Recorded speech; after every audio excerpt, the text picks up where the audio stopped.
Bismillahirrahmanirrahim. Assalamualaikum warahmatullahi wabarakatuh. Bagaimana kabarnya hari ini anak-anak? Alhamdulillah baik. Semoga Allah selalu senantiasa menjaga kita semua. Amin. Sebelum kita memulai pembelajaran pada pagi hari ini, alangkah kita berdoa bersama-sama terlebih dahulu. Berdoa dimulai. Bismillahirrahmanirrahim. Raditu billahi robba wa bil islami dina wa bil muhammadin nabiyya wa rasula. Rabbi zidni ilma warzuqni fahma. Amin. Sebelum kita memulai pembelajaran pada pagi hari ini, Ibu akan mengabsen anak-anak terlebih dahulu. Yang pertama, Amiza, Anafatul, Bahrizul, Bobby, Dinarfiza, Dona. Alhamdulillah untuk pertemuan kali ini semuanya hadir, tidak ada yang tidak hadir.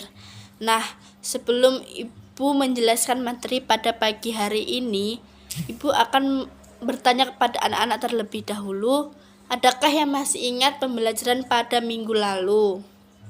Adakah yang masih ingat? Bobby atau Mbak Dona masih ingat pembelajaran minggu lalu apa? Ya, benar Mbak Dona. Minggu lalu kita sudah mempelajari mengenai pergaulan bebas. Dan untuk sekarang Ibu akan menyampaikan pembelajaran mengenai toleransi beragama. Di sini Ibu akan menampilkan gambar. Nah, anak-anak nanti mengamati apa yang ada di dalam pikiran kalian mengenai gambar-gambar yang Ibu tampilkan sebagai berikut.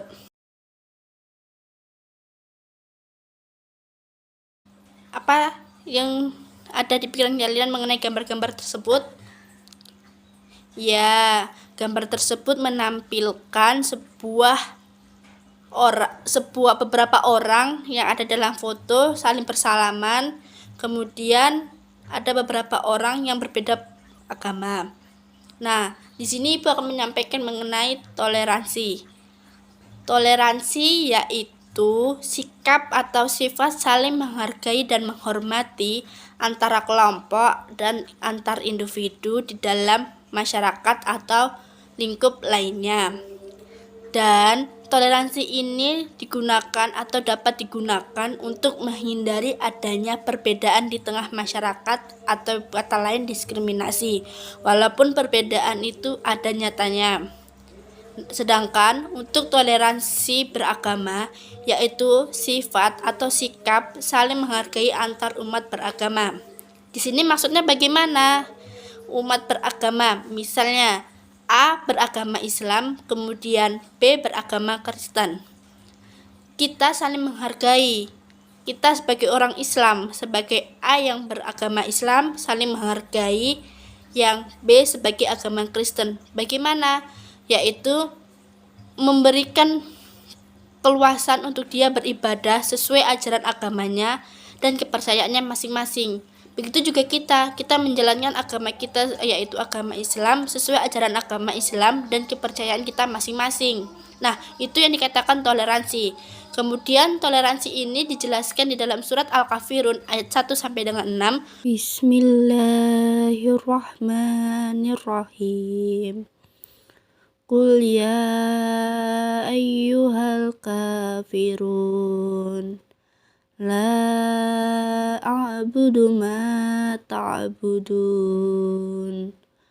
wala antum abiduna ma a'bud wala ana abidum ma abadtum wala antum abiduna ma a'bud lakum dinukum waliyadin.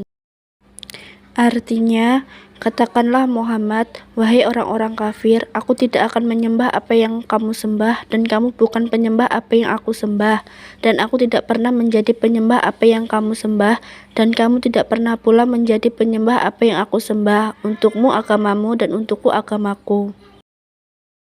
Kemudian yaitu penjelasan ayat dari Quran surat Al-Kafirun 1 sampai dengan 4, yang bila mana surat Al-Kafirun diturunkan secara keseluruhan untuk menjawab tawaran dan ajakan dari tokoh-tokoh kafir Quraisy kepada Nabi Muhammad. Mereka antara lain Al-Walid bin Al-Mughi, Al-As bin Wal'il, As-Sahmi, Al-Aswad bin Abdul Muthalib, dan Umayyah bin Khalaf. Mereka mengatakan, "Hai Muhammad, marilah engkau mengikuti agama kami, dan kami akan mengikuti agamamu. Kami juga akan senantiasa mengajakmu dalam segala kegiatan kami. Kamu menyembah Tuhan kami selama setahun, dan kami menyembah Tuhanmu selama setahun juga. Jika ternyata yang engkau bawa lebih baik, maka kami akan mengikutimu dan melibatkan diri di dalamnya. Dan bila ternyata apa yang ada pada kami itu lebih baik, maka engkau mengikuti kami dan engkau pun melibatkan diri dalam agama kami." Nabi menjawab, "Aku berlindung pada Allah Subhanahu wa Ta'ala agar tidak menyekutukannya dengan selainnya." Kemudian Allah Shallallahu Alaihi Wasallam menurunkan surat ini sebagai balasan atas ajakan mereka. Kemudian Nabi berangkat dari Masjidil Haram yang saat itu sedang berkumpul para pembesar Quraisy. Nabi berdiri di hadapan mereka, membacakan surat Al-Kafirun ini sehingga mereka berupaya mengubah siasat dengan melakukan penindasan dan penyiksaan terhadap Nabi dan para pengikutnya. Sehingga Nabi melakukan hijrah ke Madinah. Sikap dan perilaku yang dapat diterapkan sebagai penghayatan dan pengalaman Quran surat Al-Kafirun ayat 1 sampai dengan 6. Yang pertama, hendaknya setiap mukmin memiliki kepribadian yang teguh dan kuat. Yang kedua, masing-masing pemeluk agama bisa melaksanakan apa yang diyakininya benar dan baik sesuai dengan pemahamannya. Yang ketiga, setiap pemeluk agama akan dimintakan pertanggungjawaban di hadapan Allah Subhanahu wa Ta'ala. Alhamdulillah, setelah Ibu menyampaikan materi mengenai toleransi beragama dalam Quran surat Al-Kafirun ayat 1 sampai dengan 6, selanjutnya Ibu akan membentuk 4 kelompok. Satu kelompok beranggotakan 4 orang, yang mana tugasnya yaitu menganalisis Quran surat Al-Kafirun ayat 1 sampai dengan 6. Ibu kasih waktu 5 menit, setelah itu nanti dipresentasikan satu persatu di depan kelas. Waktu dimulai dari sekarang. Ya, waktu sudah 5 menit, monggo dimulai dari kelompok terakhir dulu untuk mempresentasikan hasil diskusinya. Ya, udah semua kelompok maju mempresentasikan hasil diskusi. Saat kali ini, Ibu juga akan menyuruh anak-anak untuk setor hafalan Quran surat Al-Kafirun 1 sampai dengan 6. Ibu kasih waktu banyak 10 menit untuk hafalan terlebih dahulu. Monggo dimulai dari sekarang. Udah 10 menit, monggo setor hafalannya dimulai dari absen paling atas, satu persatu. Ya, udah semua anak maju untuk setor hafalan, namun masih ada beberapa anak yang belum hafal dan belum lancar bacaannya. Nanti dapat dihafalkan kembali dan dilancarkan kembali di rumah. Kemudian besok minggu depan apabila ketemu saya dapat disetorkan kembali. Setelah itu, untuk penegasan pada pertemuan kali ini atau kesimpulan pada pertemuan kali ini, yaitu yang pertama, toleransi tidak boleh dicampur adukan mengenai hal ibadah dan akidah. Kemudian umat Islam tidak boleh menjadi satukan hal atau mengenai akidah dan ibadah.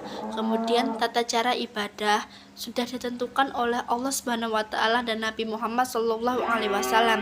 Dan kemudian toleransi hanya berlaku di dunia atau di lingkungan sosial saja, tidak berlaku dalam ibadah dan akidah. Kemudian setiap orang berhak untuk menentukan agamanya dan mempercayai agamanya masing-masing, kepercayaannya masing-masing. Demikian yang dapat Ibu sampaikan pada pertemuan kali ini dan hari ini, di pagi hari ini. Apabila Ibu banyak salah kata, Ibu mohon maaf yang sebesar-besarnya. Ibu tutup dengan bacaan hamdalah terlebih dahulu. Alhamdulillahirabbil alamin. Wassalamualaikum warahmatullahi wabarakatuh.